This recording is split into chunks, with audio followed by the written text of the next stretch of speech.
Baik, kita akan masuk teman-teman sekalian pada kesempatan ini hadis yang kita bahas pada siang ini insyaallah. Hadis nomor 489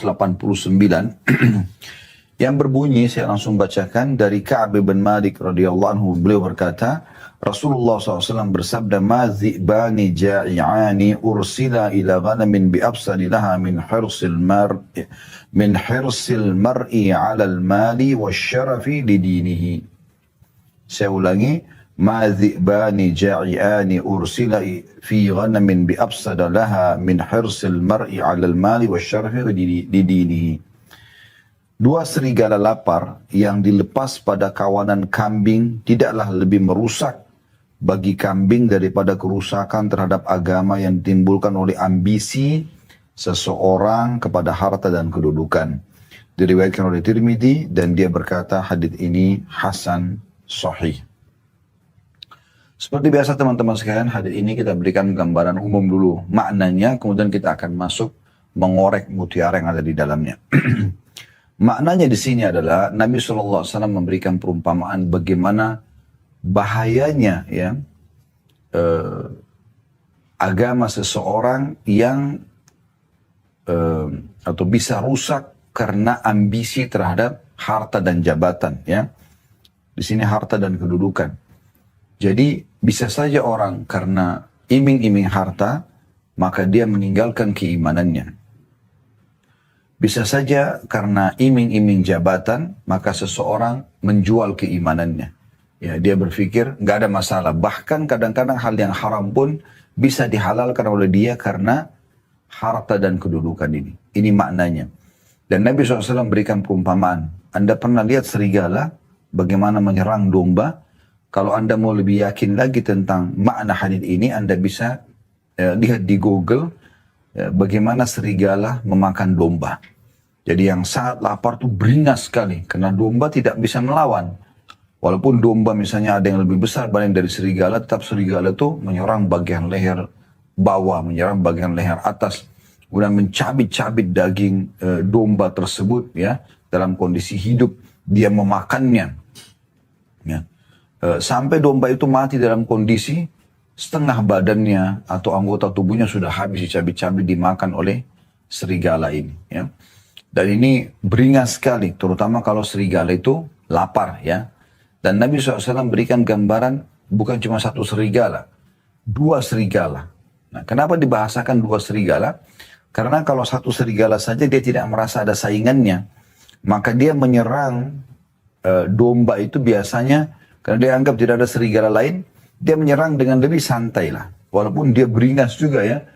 Beda sekali dengan kalau dua serigala dua-duanya kelaparan, maka seperti yang Anda biasa lihat ya, kalau hewan-hewan itu berebut makanan, mereka saling berlomba dan juga bisa saling menyerang satu sama yang lain.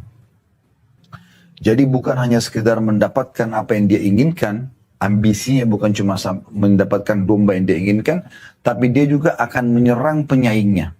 Yang dianggap penyaingnya. Walaupun mungkin penyaingnya bisa mendapatkan domba yang berbeda dengan apa yang akan dia serang.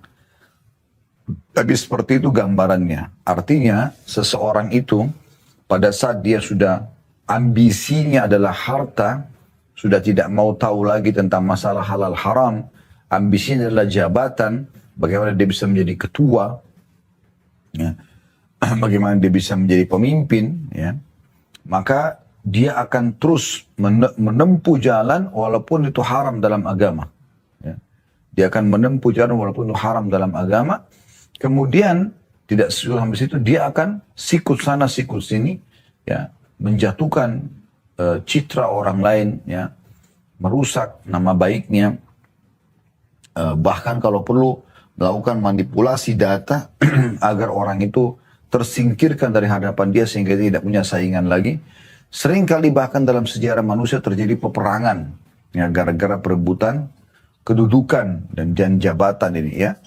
Akhirnya rusaklah semuanya. Jadi bukan cuma sekedar dia mendapatkan apa yang dia inginkan, tapi dia akan dibisiki oleh syaitan untuk menyingkirkan semua yang dia anggap tanda kutip penyaing-penyaing dia atau pesaing-pesaing dia. Ini makna globalnya hadis. Kita ambil pelajaran dari hadis ini Yang pertama adalah bagaimana Nabi SAW mengingatkan ya dua hal yang paling banyak merusak agama seseorang, keimanan seseorang, rusak semuanya. Jadi bisa tidak sholat, bisa berbohong, tidak jujur lagi, bisa menipu, bisa membunuh, ya, bisa melakukan pemerkosaan, perzinahan, semua kemaksiatan bisa dilakukan karena dua. Mengejar harta dan mengejar jabatan. Ya, mengejar harta dan mengejar jabatan. Ya, kalau orang ini sudah ambisinya ke situ, maka otomatis agamanya akan dinomorsekiankan. Tapi kalau seseorang itu mendahulukan agama dan dia melihat harta ini bukan sebuah hal yang harus diikuti dengan ambisi, merebutnya, mendapatkannya, dia yakin, dia rezeki sudah Allah takdirkan dan dia bersyukur pada saat ada, dia bersabar pada saat tidak ada misalnya. Ya. Kemudian jabatan juga dia tidak ambisi untuk mengejarnya, bahkan dia berusaha untuk melepas jabatan tersebut kalau bisa. Ya. Anda bisa lihat bagaimana ya Ali bin Abi Thalib radhiyallahu anhu pada saat dibawa di Kufa di Irak ke sebuah istana yang sudah dibuatin oleh kaum muslimin memang untuk dia sebagai khalifah gitu ya. Tapi dia langsung melarikan diri.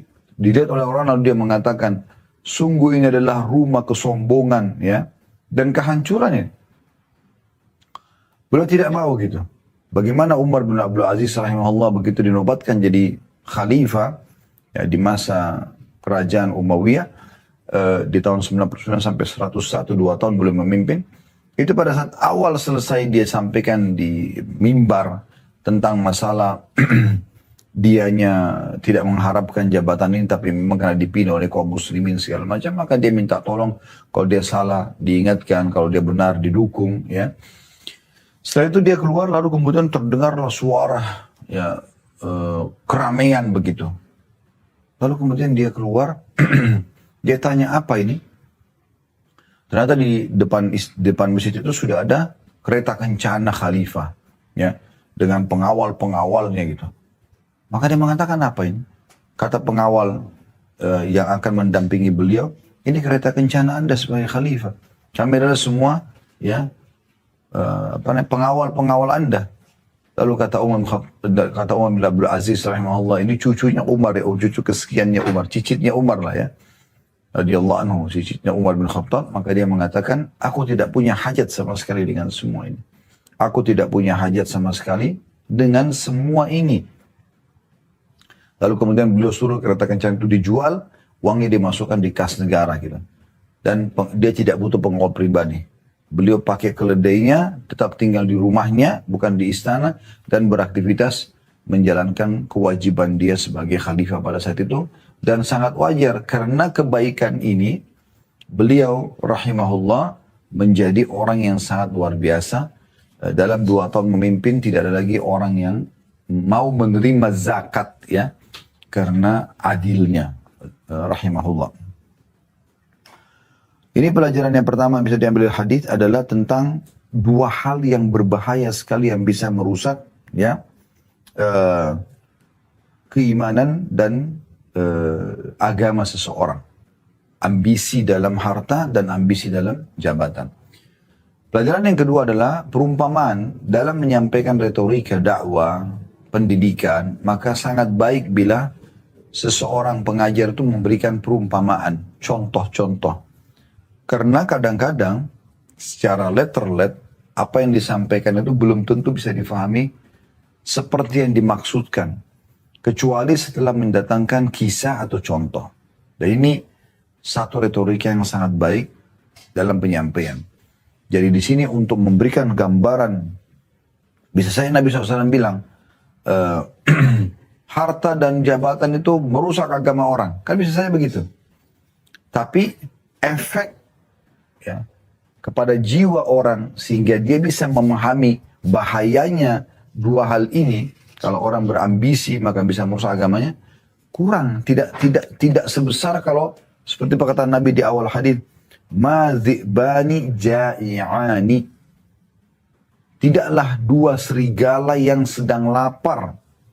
Ursila fi ghanamin bi afsada laha min harsil mar'i alal mali wasyarafi lidini. Ya.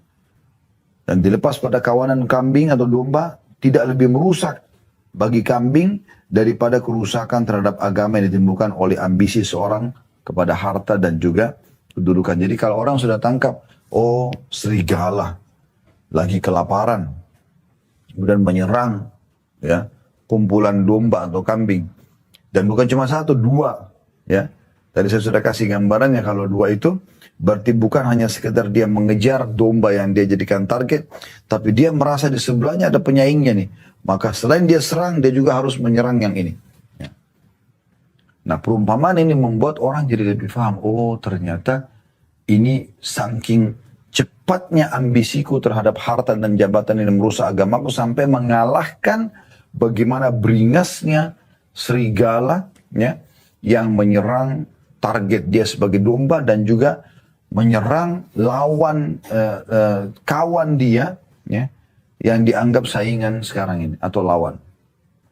Maka ini perumpamaan yang sangat baik ya kalau kita berikan contoh supaya orang bisa memahami berapa besar ya efek daripada perbuatan seseorang itu. Hadis selanjutnya 490 berbunyi dari Abdullah bin Mas'ud radhiyallahu anhu, beliau berkata, "Nama Rasulullah sallallahu alaihi wasallam ala hasirin faqama wa qad athara fi janbihi. Qulna ya Rasulullah, law ittakhadna laka wita'an." Faqala ma li walid dunya ma ana fid dunya illa karakibin istadhalla tahta syajaratin thumma raha wa tarakaha. Hadis riwayat Tirmidzi. Rasulullah SAW tidur di atas sebuah tikar. Lalu beliau bangun dan tampaklah bekas tikar itu di pinggangnya. Sallallahu alaihi wasallam. Kemudian kami berkata, wahai Rasulullah, seandainya kami membuatkan kasur untuk Anda. Ada footnote di situ ya, di bawah penjelasan tentang masalah takhrij hadits ini. Ya. Ada nomor 435, tapi di sini hanya dijelaskan kalau Syekh Albani menyebutkan dalam hadis sahih ya. Kemudian kami berkata, saya kembali ke hadisnya. Kemudian kami berkata, wahai Rasulullah, seandainya kami membuatkan kasur untuk Anda. Maka beliau SAW bersabda, apalah artinya dunia ini bagiku?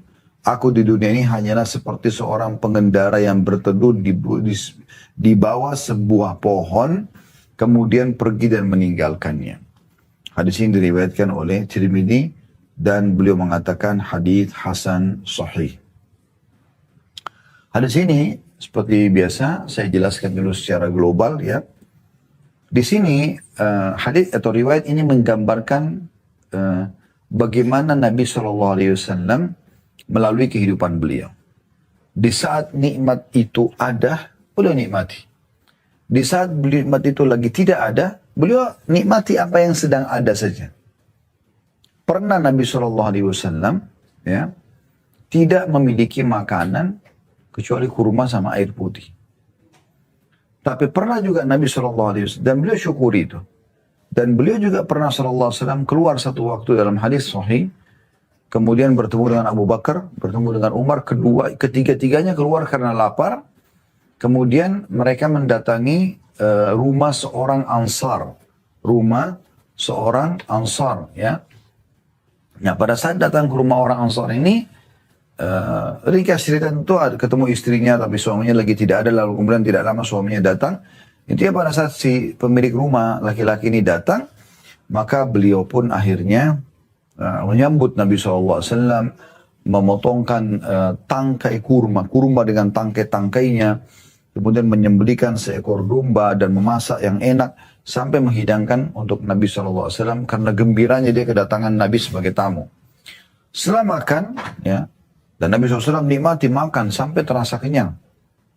Lalu beliau berkata SAW, demi Allah atau demi zat yang jiwaku dalam genggamnya, kalian akan ditanya oleh Allah tentang nikmat-nikmat seperti ini. Ya. Tapi di sini beliau makan. Ya. Apa maksudnya dari makna hadis ini? Jangan sampai ada yang membaca ini secara letter-let, kemudian dia berpikir ya, bahwasanya Nabi SAW setiap hari tidur di atas tikar sehingga membuat bekas tubuh beliau. Bukan itu yang difahami. Tapi Nabi SAW sesuai dengan keadaan. Ya. Kalau di saat beliau di atas kasur, beliau di atas kasur, pada saat beliau di atas tikar, beliau di atas tikar, pada saat beliau bahkan melonjor di tanah, di lantai masjid juga beliau melonjor gitu kan. Jadi Nabi SAW tidak menjadikan dunia ini sebagai sesuatu yang beban.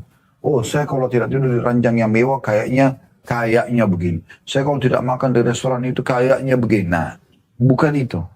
Bagi orang beriman, kalau ada nikmat dia nikmati. Ya, maksudnya kalau dia inginkan dia dapatkan. Dia dapat rumah yang bagus, ya.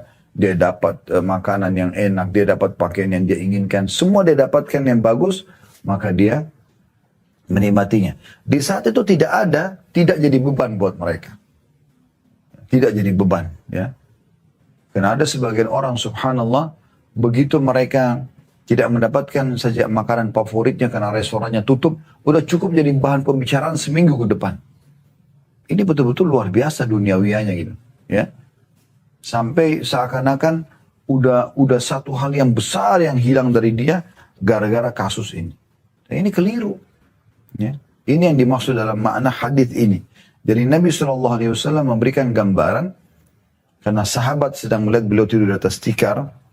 Kemudian pada saat itu sahabat niat baik menawarkan, ya Rasulullah, mau nggak kami buatin Anda kasur? Di saat itu langsung kami berikan Anda kasur lah.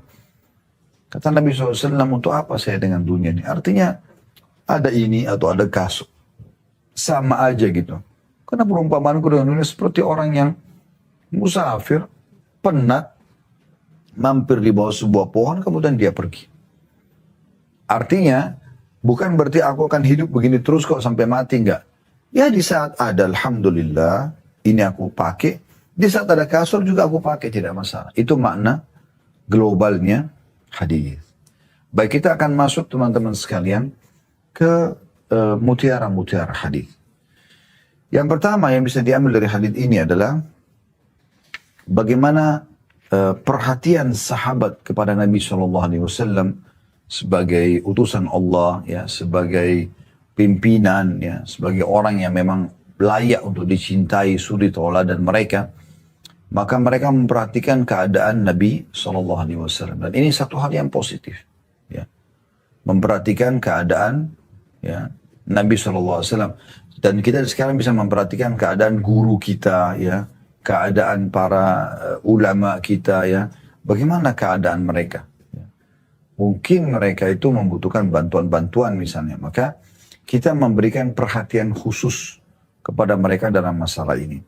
Dan ini yang dilakukan oleh para sahabat. Sampai-sampai mereka sempat memperhatikan Nabi SAW tertidur di atas sebuah tikar.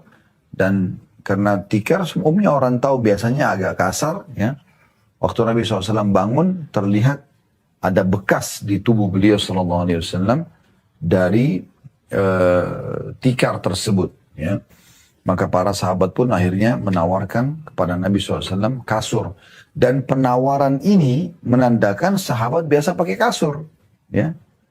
Bukan berarti semuanya orang pakai tikar gitu.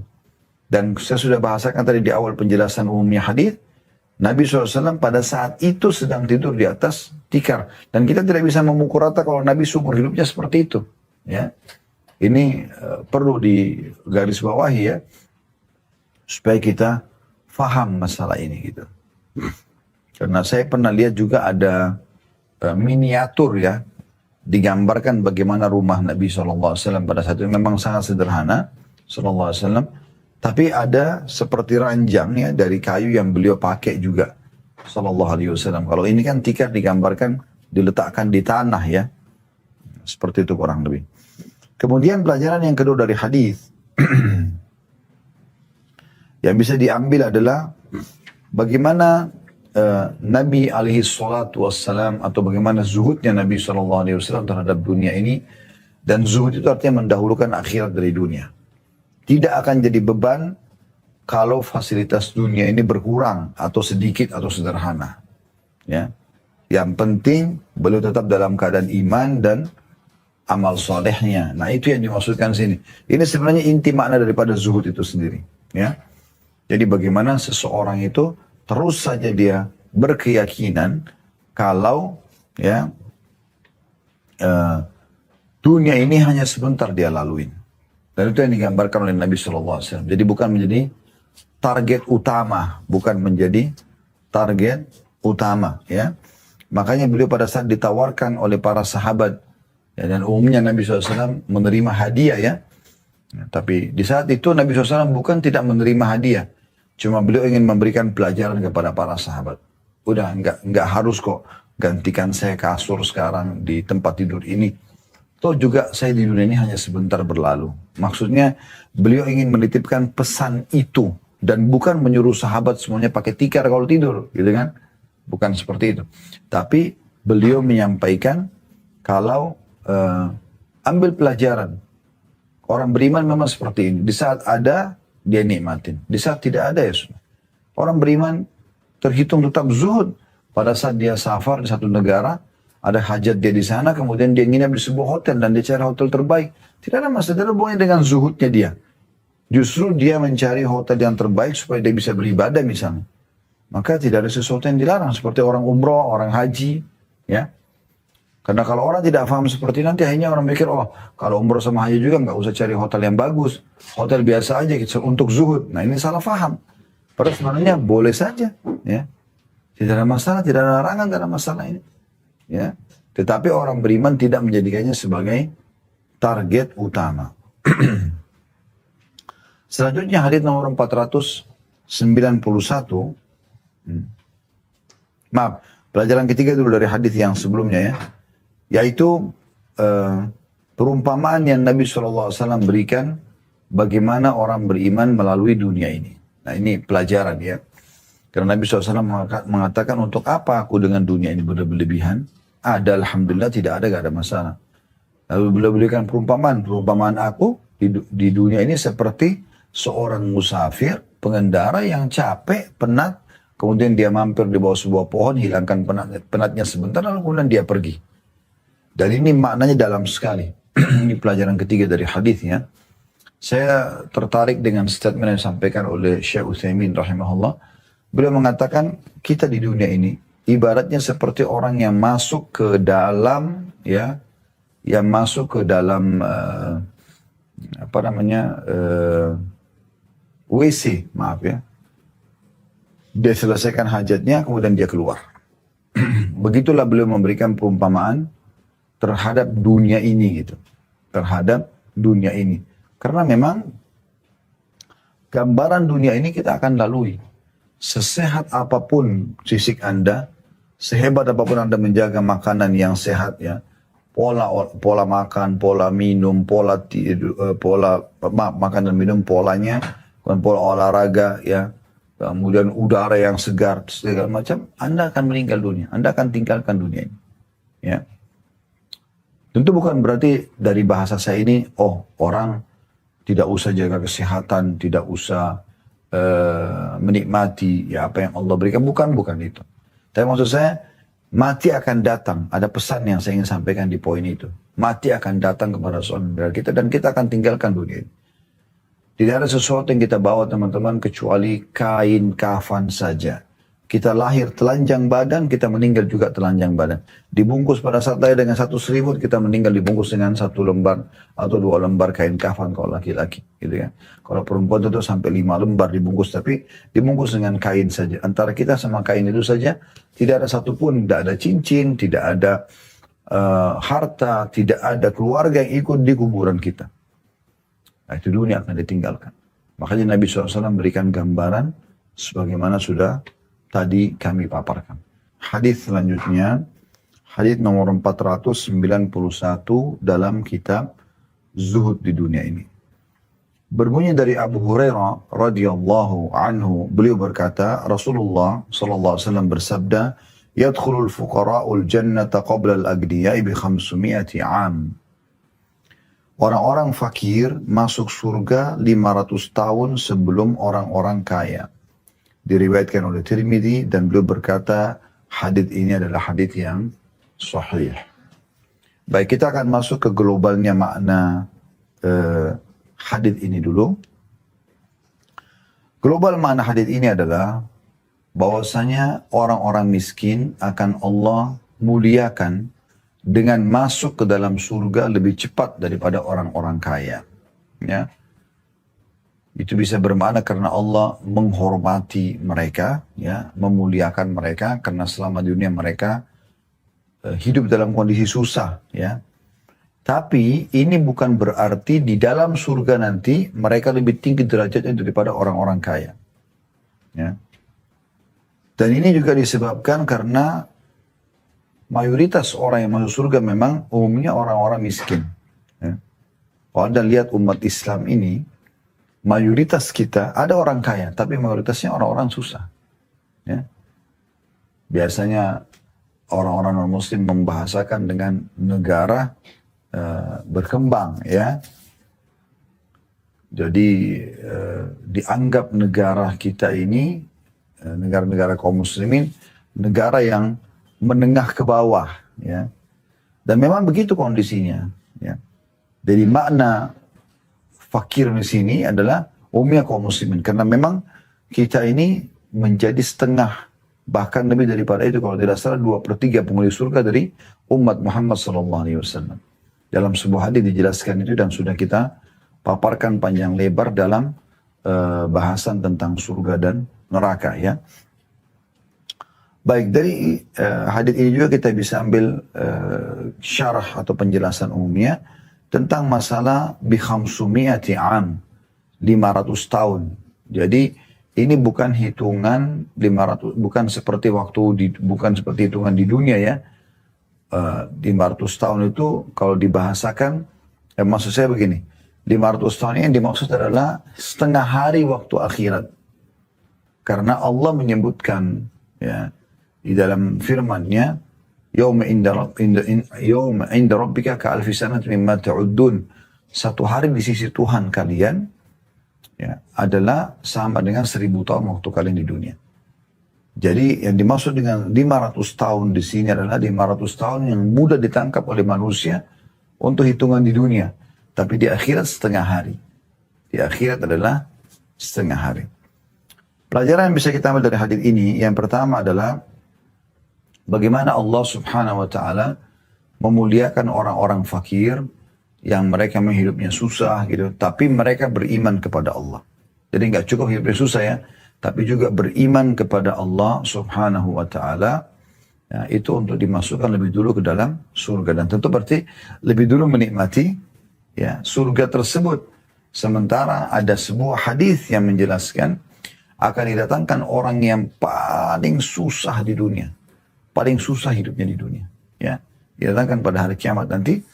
Kemudian dari ahli surga tapi dimasukkan satu celupan di dalam surga, dimasukkan satu celupan di dalam surga, kemudian dikeluarkan. Lalu ditanya, apakah pernah kau menderita selama ini? Pernah nggak kau hidup susah selama ini? Maka dia mengatakan, demi Allah tidak pernah. Jadi satu celupan di surga membuat semuanya penderitaan dunianya hilang. Misal 70 tahun dia susah, dia miskin, tapi dia orang beriman. Bagaimana Anda biasa lihat mungkin kalau lagi azan, di Indonesia, di Jakarta misalnya kita lihat, pas lagi azan, banyak sekali penjual bakso, gorengan, ya, penjualan mainan anak-anak mampir di depan masjid atau di belakang masjid, lalu mereka tinggalkan dagangnya, lalu kemudian mereka sholat. Dan sebaliknya, orang-orang yang pakai Mercy, Alphard, mobil-mobil mewah, lewat, tapi nggak mampir sholat. Ya. Jadi memang banyak di antara mereka yang orang-orang miskin ini yang memang larinya ke agama. Ya, seperti itu kurang lebih. Ya. Tapi sekali lagi ini bukan maknanya kalau orang kaya itu atau orang miskin akan mengalahkan derajat di surga nanti. Karena di surga itu nanti adalah amal-amalnya. Ada beda kasus masuk ke surga lebih dulu dengan nanti perbedaan derajat di surga. Ya. Abu Bakar orang kayanya sahabat. Orang kayanya kaum muslimin. Bahkan kata Aisyah radhiyallahu anha, karena Abu Bakar atjar Quraisy hatta dakhala fil imara. Bahwasanya Abu Bakar adalah pedagang paling ulungnya orang-orang Quraisy sampai dia masuk ke dalam pemerintahan. Baru beliau tidak lagi sibuk dengan perdagangan, tapi sibuk dengan tugas barunya, gitu kan. Maka ini kita bisa lihat Abu Bakar adalah orang yang dijanjikan Nabi SAW surga, dan juga waktu Nabi SAW jelaskan setiap amal ibadah itu seperti sholat itu punya istana, ya, ada camp istana, jihad itu ada, puasa itu ada, ya, ada pintu gerbang yang masuk dalam itu ada istananya. Lalu kata Abu Bakar, ya Rasulullah, apakah ada orang yang punya istana di semua jenis-jenis ibadah itu, sehingga dia bisa berpindah-pindah istana di surga nanti? Kata Nabi SAW, ada, dan aku berharap kau termasuk. Padahal Abu Bakar orang kayanya sahabat, gitu kan. Nah, ini bukan berarti nanti derajat dalam surga orang miskin akan lebih tinggi, enggak. Ini hadis jelas, riwayat ini menjelaskan bagaimana Abu Bakar sangat tinggi derajat di surga, gitu kan. Bahkan dikatakan Abu Bakar sama Umar, kata Nabi SAW, adalah pemimpin orang-orang dewasa di surga. Sebagaimana Hasan dan Husain radhiyallahu anhuma, cucu Nabi SAW, adalah pemimpin anak muda di surga, ya. Nah, ini poin juga perlu digarisbawahi. Baik, pelajaran pertama adalah bagaimana orang-orang miskin dimuliakan oleh Allah SWT dengan lebih dulu masuk surga, tapi bukan berarti mereka lebih tinggi dari orang kaya, karena penentuan derajat nanti tergantung daripada amal-amal yang mereka kerjakan, gitu kan. Kemudian juga pelajaran yang kedua yang bisa diambil adalah waktu yang ditentukan, yaitu 500 tahun, dan sudah kami jelaskan tadi 500 tahun ini artinya setengah hari waktu akhirat. Kita masuk ke hadis selanjutnya 492, berbunyi dari Ibnu Abbas dan Imran ibn Husain radhiyallahu anhuma, dua sahabat ini. Dari Nabi SAW beliau bersabda, "Ittala'tu fil jannati fara'aitu aktsara ahliha al-fuqara, wattala'tu fil nari fara'aitu aktsara ahliha an-nisa." Aku menengok ke dalam surga, maka aku melihat sebagian besar penduduknya adalah orang fakir. Dan aku menengok ke dalam neraka, maka ternyata aku melihat sebagian besar penghuninya adalah perempuan. Ya. Hadis ini diriwayatkan oleh Bukhari dan Muslim. Demikian juga dengan nomor hadis 493 sama, Imam Bukhari juga meriwayatkan hadis ini dari riwayat Imran ibn Husain. Jadi 492 sama 493 ini sama, ya, hadisnya diriwayatkan Bukhari Muslim. Dari dua nomor ini satu hadis, ya. Secara umum makna daripada hadis ini, Nabi SAW menggambarkan bahwasanya mayoritas penghuni surga ini adalah orang-orang fakir, orang-orang fakir, ya, dari kaum muslim atau dari orang-orang yang beriman. Dan itu menandakan memang karena di dunia ini memang mayoritas orang miskin, ya. Anda kalau lihat secara global, kalau dipresentasikan antara orang kaya sama orang miskin, orang sukses sama orang yang tidak sukses, itu sedikit sekali. Orang-orang miskin atau orang yang sukses atau orang yang kaya itu lebih sedikit jumlahnya daripada orang yang miskin. Ya. Mungkin kalau dalam satu komunitas itu, di satu kota misalnya, atau satu kecamatan, kita akan temukan yang menonjol 1, 2, 3 orang kaya, sisanya orang-orang biasa saja. Ya. Jadi memang di dunia sudah kelihatan. Jadi makna di sini orang fakir lebih banyak masuk, bukan berarti kita disuruh jadi orang miskin, bukan. Tapi memang karena mereka mayoritas penduduk bumi, dan juga kalau beriman di antara mereka akan menjadi penghuni surga. Kemudian juga di neraka, ya, paling banyak penghuninya adalah wanita. Ini disebutkan dalam sebuah hadis yang lain tentang masalah itu, ya. Kalau Nabi SAW mengatakan kepada para sahabat, saya diperlihatkan neraka dan paling banyak penghuninya adalah kalian. Kata seorang sahabat, kenapa ya Rasulullah kami? Kata Nabi SAW, karena kalian mengkufuri atau memungkiri kebaikan suami. Sampai kalau suami berbuat seabad, ya, kebaikan, kemudian kalian menemukan satu kesalahannya, kalian akan mengatakan, saya tidak pernah lihat kebaikan darimu sama sekali, ya. Jadi ini umumnya makna daripada hadis, ya. Baik, kita masuk pelajaran pertama dari hadis, bahwasanya Allah Subhanahu wa taala memuliakan para fuqara dengan menjadikan, ya, mereka ahli surga, ya. Tentu syaratnya beriman kepada Allah. Dan memang orang-orang miskin ini yang cuma mencari sesuap makanan. Anda pernah lihat di pinggir jalan, ya, orang yang tarik gerobak, orang yang jalan, ngumpul-ngumpulin barang-barang bekas, ada yang ngorek-ngorek sampah bekas makanan orang. Orang seperti ini nggak ada dalam diri dia itu seperti orang-orang kaya yang terus bersaing, ya, merebut harta ini, merebut proyek itu. Nggak ada mereka. Atau berbangga-bangga dengan baju yang bagus, tas yang bermerek, mobil yang bermerek. Nggak ada. Sehingga bab sombong yang bisa membawa masuk ke dalam neraka hilang dari mereka. Ya. Terus juga mereka dekat sekali dengan syukur. Ya. Karena begitu mereka dapat satu bungkus makanan enak, alhamdulillah gitu. Ya. Saya berapa kali temukan orang-orang yang miskin minta misalnya. Begitu kita kasih bantuan, seperti dia udah mendapatkan sesuatu yang sangat mahal dalam hidup, sampai pernah ada seorang ibu nangis-nangis gitu. Mau sujud syukur di jalanan. Hanya karena kita memberikan dia sebagian daripada apa yang Allah berikan kepada kita gitu ya. Tapi subhanallah ya, bagi mereka tuh sudah satu nikmat yang besar gitu. Nah jadi mereka lebih dekat dengan syukur daripada kufur nikmat.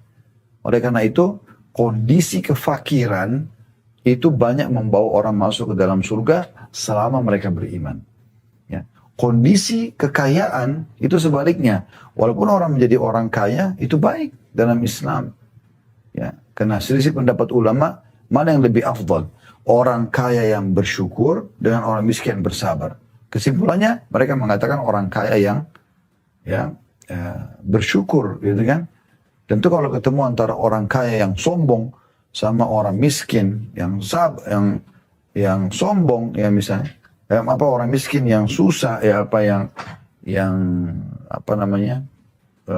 susah hidupnya, maka lebih afdal orang miskin itu. Tapi kalau ketemu antara orang kaya yang bersyukur dengan orang miskin juga yang bersyukur ya, maka ini orang kaya wajar dia bersyukur karena ada nikmatnya gitu kan. Itu contoh. Atau orang kaya yang bersabar dengan cobaan, dengan orang miskin yang bersabar, ini akan lebih besar pahalanya orang kaya karena dia memang dia sebenarnya bisa mampu dengan kondisi dia untuk keluar sehingga tidak perlu melalui apa yang sedang terujikan pada dia. Tapi dia tidak lakukan itu misalnya. Tapi itu pun jarang terjadi ya. Intinya teman-teman sekalian, di sini yang sedang dibahas adalah karena kondisi kefakiran merupakan mayoritas penduduk bumi ini, dan kalau mereka beriman maka mereka menjadi penghuni surga. Dan bukan berarti orang kaya tidak masuk ke dalam surga. Sudah kami berikan contoh itu. Bagaimana juga sahabat-sahabat yang jamin masuk surga.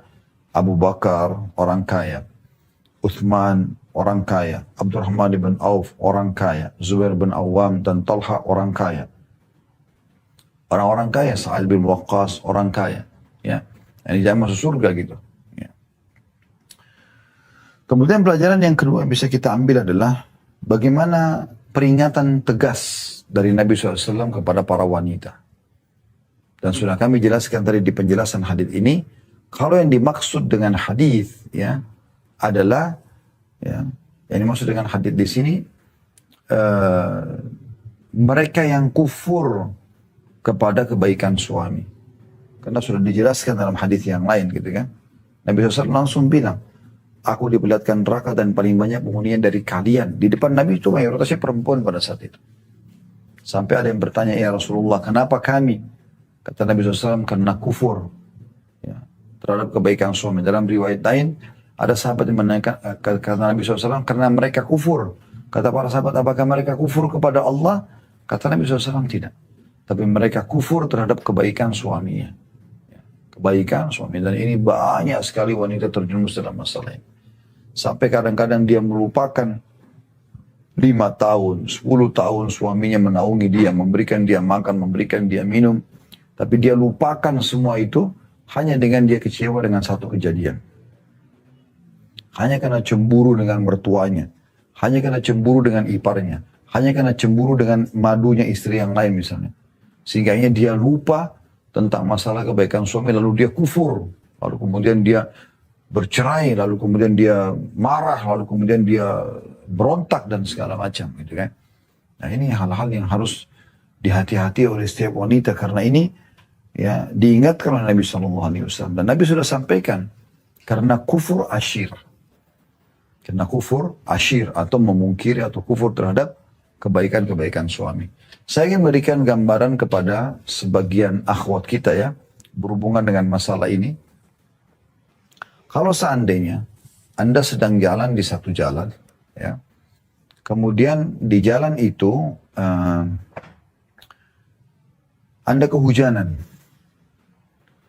Pada saat Anda kehujanan, Anda lagi mampir di depan rumah seseorang, bernaung di bawah sebuah pohon, tapi kan bisa saja tetap basah kuyup ya.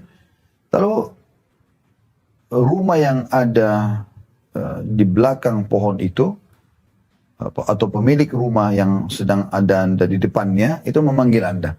Silakan Bu bernaung di sini gitu. Lalu Anda bernaung di terasnya, tanpa tuan rumahnya memberikan apa-apa. Kira-kira saya ingin tanya, wahai saudari muslimah, pada saat Anda sudah pergi, Anda sudah pamit, sudah nggak hujan, Anda lewat situ, Anda kenal nggak kebaikannya orang itu? Saya yakin kalau hati nurani Anda masih baik, ada keimanan, akal Anda masih sehat, Anda akan mengatakan, oh rumah ini penghuninya, pemiliknya baik loh. Saya pernah kehujanan, lalu kemudian saya dinaungi, ya, diberikan naungan. Bagaimana kalau tuan rumahnya ajak ngobrol Anda, tentu misalnya ibu-ibu juga, misalnya contoh ya, supaya lebih jelas khususnya syar'inya. Saya ibu-ibu juga yang menawarkan, silakan Bu duduk sini. Lalu ditawarkan sama dia teh hangat, dikasih pisang goreng, dikasih kue-kuean, sampai Anda pergi. Kira-kira bagaimana Anda mengenang kebaikannya pemilik rumah tadi? Saya yakin dengan hati nurani, dengan pikiran sehat kita akan mengatakan, oh orang ini baik sekali. Bahkan kalau perlu kita ambil nomor teleponnya, kita berteman sama dia karena kebaikan dia. Padahal dia cuma satu kali memberikan kita fasilitas pada saat hujan itu. Coba bayangkan teman-teman sekalian. Bagaimana dengan suami yang setiap hari dia bekerja dan kewajiban dia memberikan nafkah hanya hanya harian. Kayak saya sebagai suami, saya punya kewajiban memberikan makan dan kebutuhan hari ini. Ya, besok bukan kewajiban saya kalau saya sudah meninggal. Kalau saya masih hidup, saya punya kewajiban lagi. Tapi berapa banyak suami yang memenuhi kebutuhan istri 1 bulan langsung. Padahal nafkah yang diberikan itu bertemu dengan masalah pelayanan yang baik kepada suami kan gitu. Sekarang suami sudah berkorban dengan begitu luar biasa. Anda tidak bisa mengenang itu? Ya, ini kan satu hal yang luar biasa. Sekali saja haus kita bisa hilang karena dihilangkan oleh seseorang, sudah cukup kita berterima kasih sama dia seumur hidup kita kalau perlu. Bagaimana dengan suami yang setiap hari kita kalau haus tinggal ambil di dispenser minum air. Mau teh, mau kopi, mau susu semua di rumah ada disiapin. Mau mandi di kamar mandi semuanya ada air, jalan, ada handuk, ada sampo, ada sabun. Ya. Ngantuk tinggal tidur. Dan tugasnya sederhana. Azan, sholat. Suami datang tinggal layani. Ada anak tinggal didik dengan baik. Mati masuk surga. Kan sederhana sekali. Tapi banyak muslimah yang keluar dari jalur ini karena mereka tidak mau memahami tentang nikmat Allah yang melimpah pada mereka. 2 buah hadis yang terakhir teman-teman sekalian kita tutup bab ini sekaligus ya. Bab ke-55 tentang masalah zuhud di dunia. Yaitu hadis nomor 494 yang berbunyi dari Usama bin Zaid radhiyallahu anhuma. Usama dan Zaid, ayahnya dua-duanya sahabat. Dari Nabi SAW beliau bersabda, Kumtu ala babil jannah, fakana ammatum man dakhalaha al-masakin, wa ashabul jaddi mahbusun, ghaira anna ashaban nari qad umira bihim ilan nar. Saya berdiri di pintu surga, ini kata Nabi SAW ya, kebanyakan yang memasukinya adalah orang-orang miskin. Sedangkan orang-orang kaya masih tertahan. Hanya saja para penghuni neraka telah diperintahkan untuk dimasukkan ke neraka. Hadis ini riwayat Bukhari dan Muslim. Kata Imam Nawawi, penjelasan hadis ini juga akan disebutkan pada bab keutamaan orang-orang yang lemah. Atau bab ke-32. Ya. Atau telah disebutkan di bab nomor 32 tentang keutamaan orang-orang yang lemah.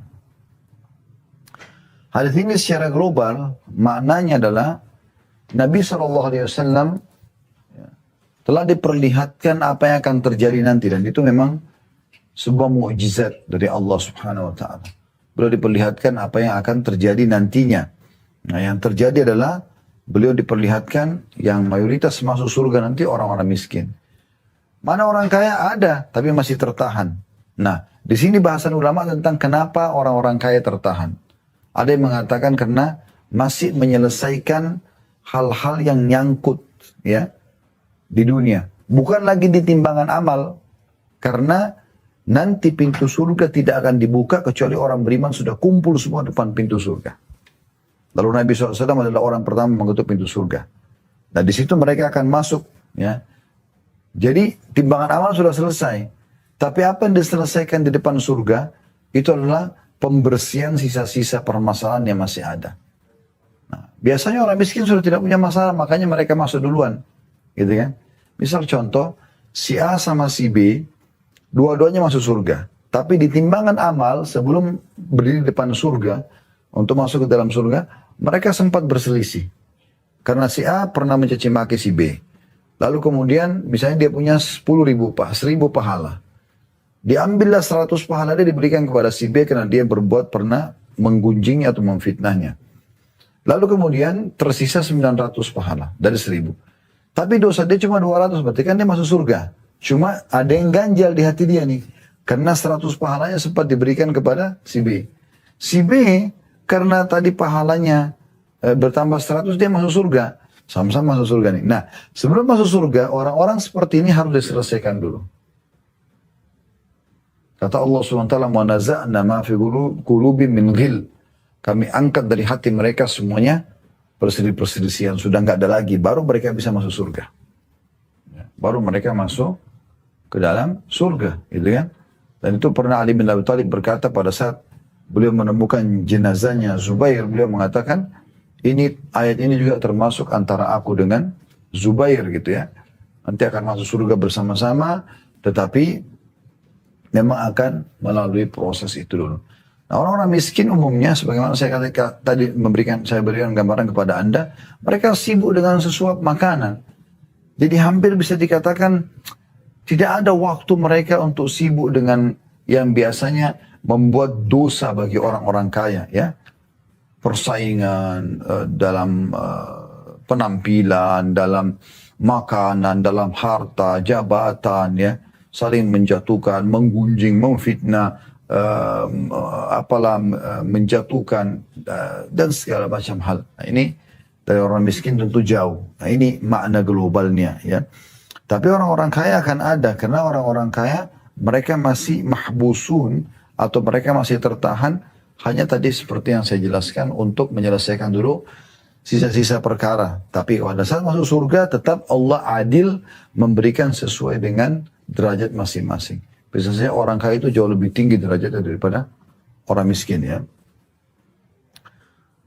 Kemudian dalam hadis juga ini diberikan gambaran global. Pada saat itu seluruh ahli neraka sudah masuk ke dalam neraka. Berarti memang pembicaraan ini khusus untuk ahli surga saja. Di depan pintu surga mereka pada saat mau masuk orang miskin duluan baru kemudian orang kaya. Orang-orang neraka sudah masuk ke dalam neraka. Itu kurang lebih makna globalnya hadis. Apa yang kita bisa ambil dari pelajaran hadis atau pelajaran yang bisa kita ambil dari hadis ini? Yang pertama adalah bagaimana Nabi SAW menggambarkan sesuatu yang akan datang. Ini termasuk mujizat beliau SAW. Jadi mujizat Nabi itu ada dua. Ada yang bersifat informasi. Baik itu informasi tentang sesuatu yang telah lalu. Seperti kisah tentang umat-umat sebelum kita. Informasi yang sedang terjadi di masa beliau. Dan informasi yang akan terjadi nanti. Di masa beliau seperti misalnya beliau mengatakan kita akan menembus Khaybar dan betul terjadi. Kita akan masuk menembus Mekah dan betul terjadi. Gitu kan? Nah, juga informasi akan datang seperti tanda-tanda hari kiamat. Kemudian juga seperti ini ya, apa yang terjadi nanti di mahsyar, yang terjadi di haud beliau, telaga beliau, yang terjadi nanti pada saat di depan pintu surga. Beliau sudah gambarkan kepada kita dari sekarang gitu. Ini sebuah mukjizat. Ini pelajaran pertama. Pelajaran yang kedua, Nabi SAW diperlihatkan bagaimana orang-orang miskin didahulukan masuk. Dan sudah kami jelaskan tadi, sebabnya karena mereka tidak terlalu banyak masalah dengan orang gitu ya. Tidak terlalu banyak masalah dengan orang, hidupnya lebih simpel, lebih mudah gitu. Kemudian, sebab orang-orang kaya tertahan karena tadi, masih banyak permasalahan-permasalahan yang harus mereka clearkan, sehingga masuk surga sudah tidak lagi dendam. Nggak ada lagi dendam antara suami istri yang cerai, nggak ada lagi dendam antara teman sama temannya, dan seterusnya. Dan pelajaran terakhir dari hadis adalah seluruh yang masuk neraka akan dimasukkan terlebih dahulu, baru kemudian ahli surga masuk ke dalam surga. Jadi ahli surga tidak masuk ke dalam surga, kecuali ahli neraka semua sudah masuk ke neraka dulu. Dan ahli surga menyaksikan itu semua. Tujuannya adalah agar mereka merasa bersyukur kepada Allah, ya, karena tidak masuk ke dalam neraka. Ya. Makanya banyak hadis yang menjelaskan, kalau surga diletakkan, antara orang beriman dengan surga itu ada neraka. Dan Allah mengatakan dalam Al-Quran, "Ma minkum illa wariduha." Tidak ada seorang pun dari kalian, walaupun kalian ahli surga, kecuali akan melewati neraka itu. Allah bentangkan sirat, kemudian orang-orang beriman lewat. Ada yang seperti kilat, ada yang seperti berunggang kuda, ada yang seperti berlari, dan seterusnya gitu kan. Jadi baru sampai ke surga sana. Makanya ahli neraka masuk dulu ke neraka ini. Sudah masuk ke neraka semuanya, baru ahli surga masuk ke surga. Dengan tujuan tentu hikmah Allah SWT, agar ahli neraka semua sudah dihukum, dan ahli surga menyaksikan sehingga mereka betul-betul menyadari tentang besarnya nikmat surga yang akan mereka masuk nanti. Hadis terakhir dalam bab kita ini adalah hadis nomor 495 yang berbunyi dari Abu Hurairah radhiyallahu anhu dari Nabi SAW. Beliau bersabda, "Asdaqu kalimatin qalaha syairun kalimatu labib," atau labid. Maaf, saya ulangi. Asdaqu kalimatin qalaha syairun kalimatu labid.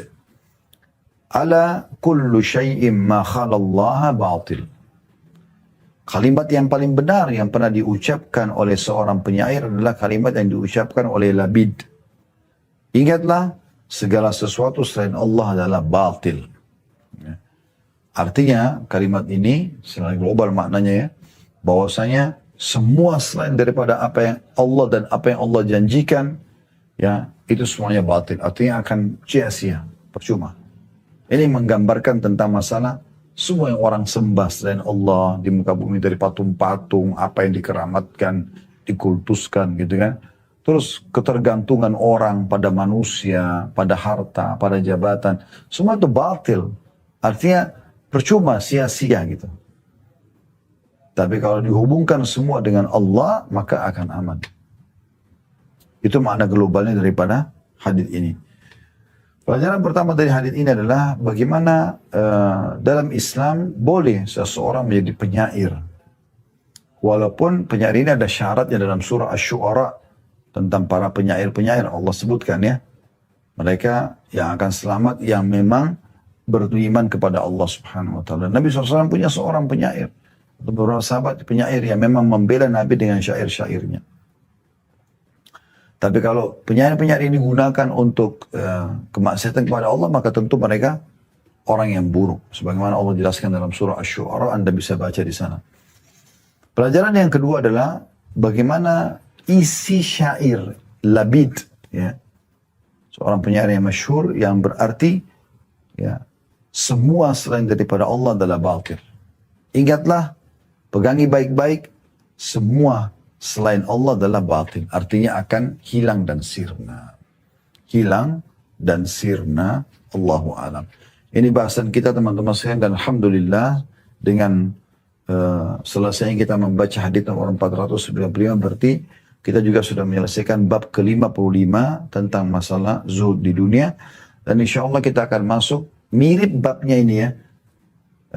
Bab ke-56, bab keutamaan lapar dan hidup sederhana, merasa cukup dengan sedikit makanan, minuman, pakaian, dan bagian-bagian jiwa lainnya, serta meninggalkan keinginan hawa nafsu. Sebenarnya mirip dengan makna zuhud, tapi saya tidak tahu kenapa Imam Nawawi rahimahullah menyendirikan bab ini, dan kita kena bedah buku, kita akan jalan sesuai dengan isi bab ini.